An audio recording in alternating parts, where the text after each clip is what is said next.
नमस्कार dear students. Bhupendra Kumar Sharma. एरिन्स lecture series में आज हमारा 14th लेक्चर। हम पढ़ते आ रहे हैं पिछले 2-3 लेक्चर से दिष्टकारी प्रभाव के बारे में, directive influence of the substituents. Benzene में जो पहले से एक समूह प्रतिस्थापित समूह जुड़ा रहता है, उस समूह का आने वाले दूसरे समूह पर किस प्रकार से प्रभाव पड़ता है, या यूँ कह सकते हैं कि पहले से उपस्थित समूह किस प्रकार से आने वाले दूसरे समूह की स्थिति का निर्धारण करता है, उसको हम पढ़ रहे थे। उसी के अंतर्गत जैसा कि हम जानते हैं, जितने भी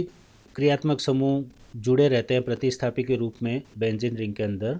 उन सब का किसी न किसी प्रकार का कोई न कोई इलेक्ट्रॉनिक प्रभाव रहता है। पिछले लेक्चर में हमने प्रेरणिक प्रभाव या इंडक्टिव इफ़ेक्ट के बारे में पढ़ा था कि अगर कोई प्रतिस्थापी मोनो प्रतिस्थापी बेंजीन के अंदर अगर उपस्थित है, तो पहले से उपस्थित वह समूह किस प्रकार से प्रेरणिक प्रभाव के द्वारा आने वाले दूसरे समूह की स्थिति का निर्धारण करता है। उसी सीरीज़ में आज हम पढ़ने जा रहे हैं पहले से उपस्थित जो भी समूह हैं बेंजीन के अंदर, या यूँ कह सकते हैं कि एकल प्रतिस्थापी बेंजीन में जो समूह पहले से जुड़ा हुआ है, उसके द्वारा यदि मेसोमेरिक प्रभाव दिया जाता है या दर्शाया जाता है, तो मेसोमेरिक प्रभाव के द्वारा किस प्रकार से उसकी दिष्टकारी प्रभाव को हम इंगित कर सकते हैं या आने वाले दूसरे समूह की स्थिति का निर्धारण कर सकते हैं, उसी के बारे में आज हम पढ़ेंगे। मेसोमेरिक प्रभाव, यह प्रभाव जो है बेसिकली अनुनादी संरचनाओं के द्वारा होता है, या यूँ कह सकते हैं कि संयुग्मन होना ज़रूरी है। यदि हम किसी यौगिक में ऐसी स्थिति देखते हैं कि यदि मान लीजिए वहाँ पर एकांतर क्रम के अंदर डबल बॉन्ड सिंगल बॉन्ड हैं, या कोई लोन पेयर कहीं है किसी परमाणु पर, समूह के परमाणु पर, जो कि डबल बॉन्ड्स के साथ में संयुग्मन में है, तो ऐसी स्थिति के अंदर वहाँ पर हमें अनुनादी संरचनाएं प्राप्त होती हैं। तो सेम इसी तरह से कि यदि हम कह सकते हैं कि मोनो प्रतिस्थापी बेंजीन में यदि पहले से उपस्थित प्रतिस्थापी समूह में कोई एकाकी इलेक्ट्रॉन युग्म मीन्स लोन पेयर और बहुबंध मीन्स मल्टीपल बॉन्ड हैं, जो कि बेंजीन वलय के द्विबंध के साथ में संयुग्मन में हूँ, तो ऐसे स्थिति के अंदर यहाँ पर संयुग्मन होने के कारण जो बंध पेयर लोन पेयर है, इलेक्ट्रॉन युग्म है, एकाकी इलेक्ट्रॉन युग्म जो कि प्रतिस्थापी समूह का है, या तो वो या डबल बॉन्ड मल्टीपल बॉन्ड जो भी है एक प्रतिस्थापी समूह का, वो बेंजीन वलय के द्विबंधों के साथ में संयुग्मन में होने से अनुनादी संरचना देगा। तो इन अनुनादी संरचनाओं के अंदर जब हम आगे उदाहरण देखेंगे, तो हम ये देखेंगे कि इन अनुनादी संरचनाएं जो हमको प्राप्त होंगी, उनमें विभिन्न स्थितियों पर या तो ऋणावेश उत्पन्न होगा या उसके ऊपर धनावेश उत्पन्न होगा, जो कि इन आने वाले दूसरी समूह की स्थिति का निर्धारण करने के लिए बहुत महत्वपूर्ण हो जाता है। तो किसी भी प्रतिस्थापी समूह का इस प्रकार का जो प्रभाव है, वह मेसोमेरिक प्रभाव कहलाता है, जिसे m से दर्शाया जाता है। यह दो प्रकार का होता है, +m और -m। दोनों ही के उदाहरण हम आगे देख के इसको समझेंगे। जैसे हमने अभी बात की थी कि यदि कोई प्रतिस्थापी बेंजीन में जुड़ा हुआ है और उसके ऊपर उपस्थित एकाकी इलेक्ट्रॉन युग्म या द्विबंध अगर बेंजीन के डबल बॉन्ड्स के साथ में संयुग्मन में है, तो अनुनादी संरचनाएं मिलेंगी, उसको हम मेसोमेरिक प्रभाव कहते हैं। उसी के अंतर्गत +m प्रभाव, जैसे हमने बताया अभी दो प्रकार का होता है +m प्रभाव। तो +m प्रभाव के अंदर कि यदि किसी मोनो प्रतिस्थापी बेंजीन में ऐसे समूह जिनके ऊपर एकाकी इलेक्ट्रॉन युग्म हैं, जैसे OH हाइड्रोक्सी ग्रुप जिसके अंदर ऑक्सीजन पे लोन पेयर है, एमीन NH2 जिसके अंदर नाइट्रोजन पे लोन पेयर है, OR मीन्स एल्कोक्सी ग्रुप जिसके अंदर ऑक्सीजन पे लोन पेयर है, या ब्रोमीन हेलोजन हो सकता है, क्लोरीन हो सकता है जिसके अंदर हेलोजन पे एकाकी इलेक्ट्रॉन युग्म हैं। यदि एकाकी इलेक्ट्रॉन युग्म वाला कोई प्रतिस्थापी समूह एकल प्रतिस्थापी बेंजीन में है, तो यह जो एकाकी युग्म है इलेक्ट्रॉन का, यह बेंजीन वलय के तीनों द्विबंध के साथ, यहाँ हम देख रहे हैं, इनके संयुग्मन में होने से यह बेंजीन वलय में विस्थानीकृत हो जाता है। इसके कारण बेंजीन वलय के अंदर विभिन्न स्थितियों पर, जैसा कि हम याद पढ़ेंगे आगे, विभिन्न स्थितियों पर इलेक्ट्रॉन का घनत्व बढ़ जाता है, या यूं कह सकते हैं कि बेंजीन जो है वह इलेक्ट्रॉन धनी हो जाती है। तो यह प्रभाव प्लस एम प्रभाव कहलाता है, और इसके कारण जैसा कि हमने देखा कि बेंजीन वलय के अंदर इलेक्ट्रॉन का घनत्व बढ़ जाता है, इसलिए इस प्रकार के समूह के कारण बेंजीन वलय का इलेक्ट्रॉन स्नेही के प्रति आकर्षण भी बढ़ जाता है, या यूं कह सकते हैं कि ऐसे प्रतिस्थापी समूह की स्थिति के कारण आने वाले दूसरे समूह का आक्रमण बेंजीन वलय में उचित स्थान पर, उचित स्थिति पर आसानी से हो जाता है। तो ऐसे हम यहाँ इसको देख रहे हैं कि यदि प्लस एम प्रभाव के कारण किस प्रकार से, ये देखिए हमने यहाँ लिया है एनिलीन का उदाहरण, जिसमें बेंजीन के साथ में कार्बन से NH2 समूह जुड़ा हुआ है, और NH2 समूह के नाइट्रोजन पर लोन पेयर हमें यहाँ दिख रहा है। तो ये लोन पेयर, उसके बाद ये सिंगल बॉन्ड, फिर डबल बॉन्ड, फिर सिंगल बॉन्ड, फिर डबल बॉन्ड, फिर सिंगल बॉन्ड, फिर डबल बॉन्ड। तो इस प्रकार यह हम कह सकते हैं कि यह जो लोन पेयर है, एकाकी इलेक्ट्रॉन युग्म है, यह बेंजीन वलय के तीनों द्विबंध के साथ में संयुग्मन में है। तो यह लोन पेयर संयुग्मन के कारण जिस प्रकार से अनुनादी संरचना दी जाती है, तो यह लोन पेयर इस कार्बन नाइट्रोजन बॉन्ड के बीच में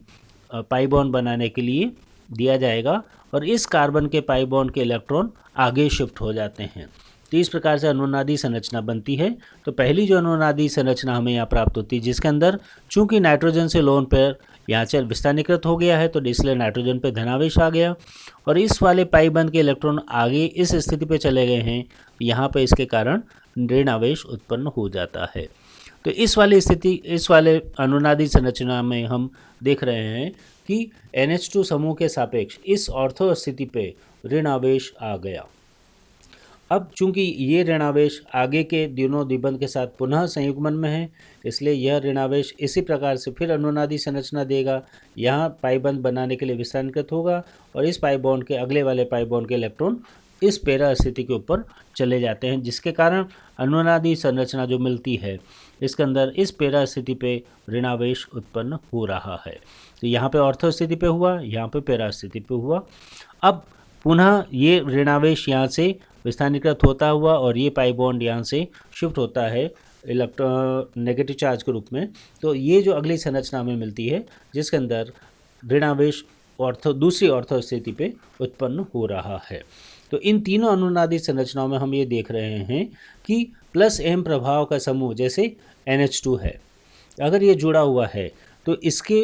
लोन पेयर जो भी एकाकी इलेक्ट्रॉन युग्म है, उसके बेंजीन वलय के तीनों द्विबंध के साथ संयुग्मन में होने से यह विस्थानीकृत होता है बेंजीन वलय में विभिन्न स्थितियों पर। और ये विभिन्न स्थितियां कौन सी हो गई? ऑर्थो, पैरा, और ये ऑर्थो, मीन्स दोनों ऑर्थो स्थिति पे और पैरा स्थिति पे इलेक्ट्रॉन का घनत्व बढ़ जाता है,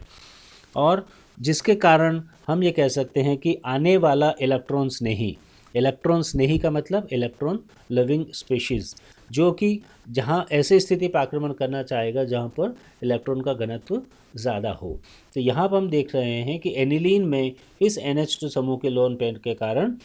ऑर्थो और पैरा स्थितियों पर मेसोमेरिक प्रभाव प्लस एम प्रभाव के कारण ऋण आवेश उत्पन्न हो गया है, अर्थात इलेक्ट्रॉन का घनत्व अधिक हो गया है। इसके कारण एनिलीन में आने वाला इलेक्ट्रॉन स्नेही जो भी होगा वो ऑर्थो पैरा स्थिति पे जाकर के आक्रमण करेगा या वहाँ जाकर के जुड़ेगा। जो भी द्विप्रतिस्थापी उत्पाद हमें मिलेगा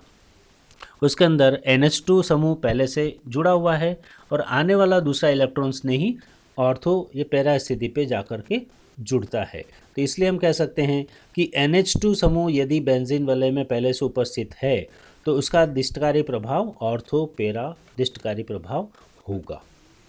इसी क्रम के अंदर हम दूसरा उदाहरण देख रहे हैं फिनॉल का और क्लोरोबेंजीन का। जैसे कि हमने डिटेल में अभी एनिलीन के उदाहरण में पढ़ा, बिल्कुल उसी प्रकार से यदि आप NH2 की जगह OH लगा देते हैं या NH2 की जगह Cl लगा देते हैं, बस उसके अलावा बाकी सब संरचनाएं एक जैसी समान आपको दिखेंगी कि यहाँ NH2 की जगह OH आ गया, और यहाँ ऑक्सीजन का जो लोन पेयर है वह जिस प्रकार से NH2 के लोन पेयर विस्थानीकृत हो रहे थे, बिल्कुल उसी तरह से OH के भी इलेक्ट्रॉन इस प्रकार से विस्थानीकृत होंगे, और अनुनादी संरचना हमको मिली। इस अनुनादी संरचना से पुनः दूसरी अनुनादी संरचना, और इससे तीसरी अनुनादी संरचना, और इन तीनों ही अनुनादी संरचनाओं में ऑर्थो और पैरा स्थिति पे ऋण आवेश उत्पन्न हो रहा है। ये क्यों उत्पन्न हो रहा है? क्योंकि OH समूह का जो एकाक इलेक्ट्रॉन युग्म है वह बेंजीन के तीनों द्विबंध के साथ में संयुग्मन में है। इसके कारण यहाँ प्लस एम प्रभाव दिखाई देता है और प्लस एम प्रभाव के कारण इस बेंजीन वलय में ऑर्थो और पैरा स्थिति के ऊपर ऋण आवेश उत्पन्न हो जाता है, इलेक्ट्रॉन का घनत्व अधिक हो जाता है। इसलिए आने वाला दूसरा इलेक्ट्रॉन्स नहीं, आक्रमण करने वाला दूसरा इलेक्ट्रॉन्स नहीं ऑर्थो पैरा स्थिति पर जाकर आक्रमण करेगा और इस प्रकार से ऑर्थो पैरा द्विप्रतिस्थापी उत्पाद हमको प्राप्त होंगे। इसी प्रकार से क्लोरीन अगर जुड़ा हुआ है, उदाहरण के लिए क्लोरोबेंजीन, तो उसमें भी इसी प्रकार से अनुनादी संरचनाएं हम देख रहे हैं ऑर्थो पैरा स्थितियों के ऊपर, और इसके कारण ऑर्थो पैरा स्थितियों पर इलेक्ट्रॉन का घनत्व अधिक हो जाता है और आक्रमण करने वाला इलेक्ट्रॉन्स नहीं ऑर्थो पैरा स्थिति पे आक्रमण करता है। तो ये जो एनिलीन, क्लोरोबेंजीन और फिनॉल, ये जो तीनों उदाहरण हमने देखे हैं, इन तीनों के अंदर प्लस एम प्रभाव के द्वारा ऑर्थो तथा पैरा स्थितियों पर इलेक्ट्रॉन का घनत्व अधिक हो जाता है और इस कारण ऐसे यौगिकों के इलेक्ट्रॉन स्नेही प्रतिस्थापन अभिक्रिया में इलेक्ट्रॉन स्नेही जो है वह ऑर्थो पैरा स्थितियों पर आक्रमण करता है, जिससे ऑर्थो व पैरा द्विप्रतिस्थापी उत्पाद प्राप्त होते हैं। तो अतः हम कह सकते हैं कि इस प्रकार के समूह जो कि प्लस एम प्रभाव दर्शाते हैं वह समूह ऑर्थो पैरादिष्टकारी समूह कहलाते हैं। अर्थात इस प्रकार के समूह की उपस्थिति से आने वाला दूसरा आक्रमण करने वाला दूसरा इलेक्ट्रॉन्स नहीं वह ऑर्थो पैरा स्थिति पर जाकर के आक्रमण करेगा। जैसे प्लस एम प्रभाव होता है उसी तरह से दूसरा प्रभाव है माइनस एम प्रभाव। माइनस एम प्रभाव जैसा कि हमने देखा कि यदि मान लीजिए इस प्रकार के कोई समूह है, जैसे कि NO2 नाइट्रो समूह है, या CN साइनो समूह, या कार्बोनिल समूह कीटोनिक टाइप, इस प्रकार के समूह यदि बेंजीन वलय में जुड़े हुए हैं तो ऐसी स्थिति के अंदर इन समूहों के जो मल्टीपल बॉन्ड्स हैं,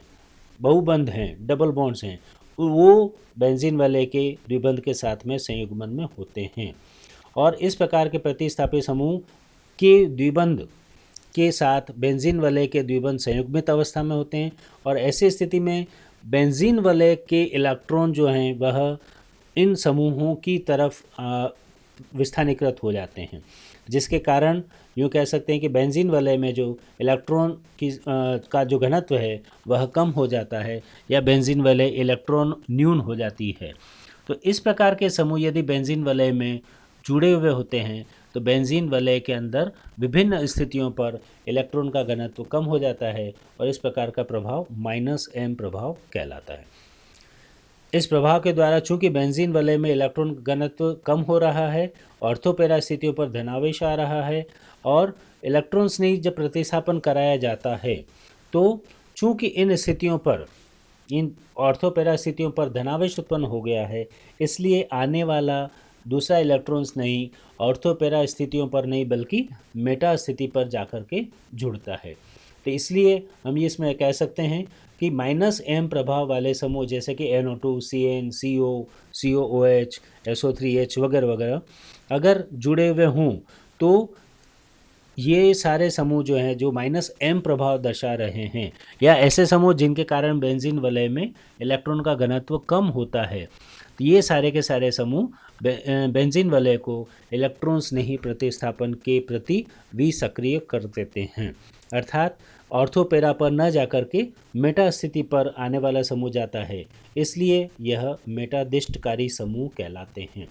अर्थात माइनस एम प्रभाव दर्शाने वाले जितने भी समूह होंगे वे सारे के सारे सामान्यतः मेटादिष्टकारी होते हैं। उदाहरण के लिए नाइट्रोबेंजीन, यहाँ उदाहरण के रूप में हम इसको समझ सकते हैं कि नाइट्रो ग्रुप, उसको हम इस प्रकार से लिख सकते हैं और यहाँ हम देख रहे हैं कि नाइट्रो समूह का नाइट्रोजन बेंजीन वलय से जुड़ा हुआ है और नाइट्रो समूह का N डबल बॉन्ड O यह बेंजीन वलय के इन द्विबंध के साथ में संयुग्मन में है। कैसे? देखिए, डबल बॉन्ड फिर सिंगल बॉन्ड फिर डबल बॉन्ड फिर सिंगल बॉन्ड फिर डबल बॉन्ड फिर सिंगल बॉन्ड फिर डबल बॉन्ड, इस तरह से। तो यहाँ देख रहे हैं कि ये जो द्विबंध है यह इन तीनों द्विबंध के साथ में संयुग्मन में है। अब नाइट्रोजन और ऑक्सीजन में से चूंकि ऑक्सीजन की विद्युत ऋणता अधिक होती है, इसलिए N डबल बॉन्ड के इलेक्ट्रॉन ऑक्सीजन पे शिफ्ट होंगे, तो इस कारण नाइट्रोजन पे धनावेश उत्पन्न हो जाता है। अब ये स्थिति आ गई कि यहाँ उत्पन्न धनावेश इन तीनों द्विबंध के साथ में संयुग्मन में है, तो जैसे ही धनावेश उत्पन्न होता है यहाँ पर, तो ये वाले पाई बॉन्ड के इलेक्ट्रॉन इस प्रकार से यहाँ पर पाई बंध बनाने के लिए शिफ्ट हो जाते हैं। जब पाई बॉन्ड के लिए इलेक्ट्रॉन यहाँ से शिफ्ट होगा तो ये जो धनावेश नाइट्रोजन पे था अब यहाँ से हटकर बेंजीन वलय की इस ऑर्थो स्थिति के ऊपर आ जाता है और हमें इस प्रकार से अनुनादी संरचना प्राप्त होती है, जिसके अंदर ऑक्सीजन पर तो ऋणावेश और बेंजीन वलय की इस ऑर्थो स्थिति पे धनावेश उत्पन्न दिखाई दे रहा है। अब ये धनावेश आगे के दोनों द्विबंध के साथ में फिर संयुग्मन में है, इसलिए पुनः अनुनादी संरचनाएं मिलेंगी और इस पाई बंध के इलेक्ट्रॉन इस धनावेश की तरफ, इस कार्बन कार्बन बॉन्ड की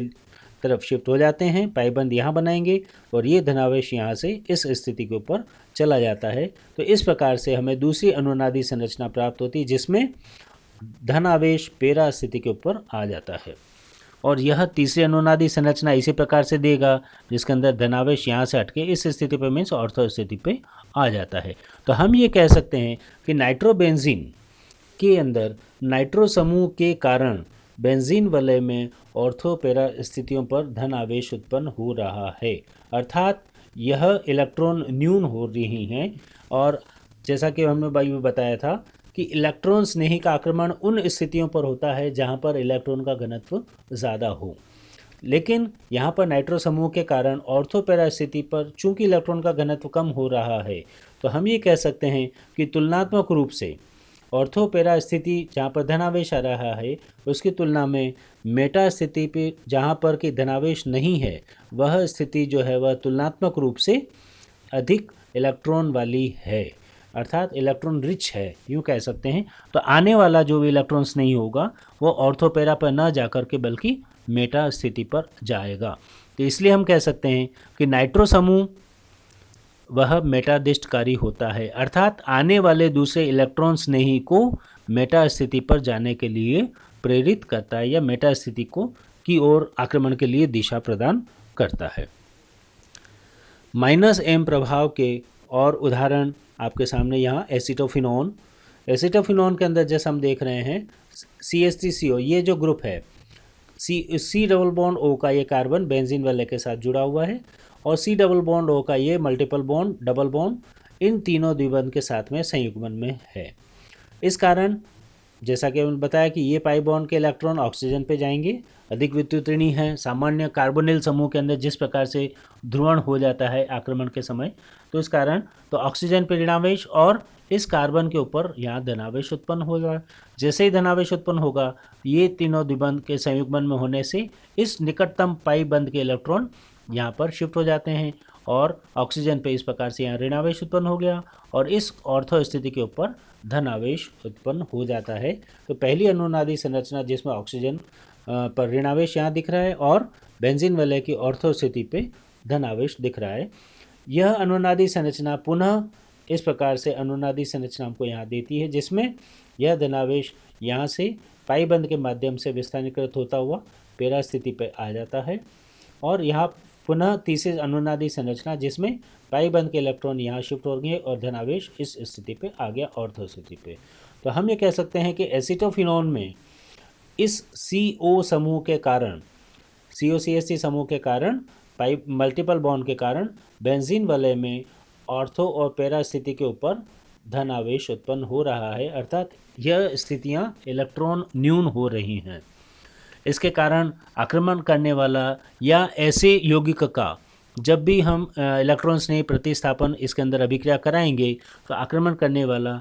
दूसरा इलेक्ट्रॉन स्नेही वह ऑर्थो पेरा स्थिति पर नहीं जा पाएगा। क्यों? क्योंकि वहाँ पर धनावेश उत्पन्न हो चुका है। तो ऐसी स्थिति में इन तुलनात्मक रूप से मेटा स्थिति जो कि अधिक इलेक्ट्रॉन घनत्व वाली है वहाँ पर आक्रमण होगा और हमें मेटा प्रतिस्थापी उत्पाद प्राप्त होगा, अर्थात हम ये कह सकते हैं कि CH3CO समूह जो है वह मेटादिष्टकारी समूह है। तीसरा उदाहरण बेंजीन सल्फोनिक अम्ल का। बेंजीन सल्फोनिक अम्ल में SO3H समूह बेंजीन वलय से जुड़ा हुआ है और SO3H समूह को हम इस प्रकार से लिख सकते हैं जिसके अंदर ये ज़्यादा अच्छे से क्लियर है कि S डबल बॉन्ड O के पाई बंध यहाँ पर बेंजीन वलय के पाई बंद के साथ में ये और ये दोनों ही हैं, किसी एक को लेकर हम उदाहरण के रूप में समझ सकते हैं। तो इस प्रकार से जैसे हमने ऊपर एसीटोफिनोन में या इससे पहले नाइट्रोबेंजीन में अनुनादी संरचना कैसे बन रही है उसको हमने देखा, बिल्कुल उसी तरह से बेंजीन सल्फोनिक अम्ल में भी अनुनादी संरचनाएं हमको यहाँ पर प्राप्त होती हैं। तो आप यहाँ देख रहे हैं अनुनादी संरचना में ऑर्थो स्थिति पे, पैरा स्थिति पे धनावेश उत्पन्न हो रहा है, अर्थात इलेक्ट्रॉन न्यून हो रही हैं। यहाँ पर धनावेश उत्पन्न होना इंगित करता है कि यहाँ पर इलेक्ट्रॉन के घनत्व में कमी हो रही है। अतः तुलनात्मक रूप से मेटा स्थिति पर इलेक्ट्रॉन का घनत्व ज़्यादा होता है और आक्रमण करने वाला आने वाला दूसरा इलेक्ट्रॉन्स ने यदि इसमें जुड़ेगा तो वो ऑर्थोपेरा स्थिति पर न जाकर के मेटा स्थिति पर जुड़ेगा। आज के लिए इतना ही।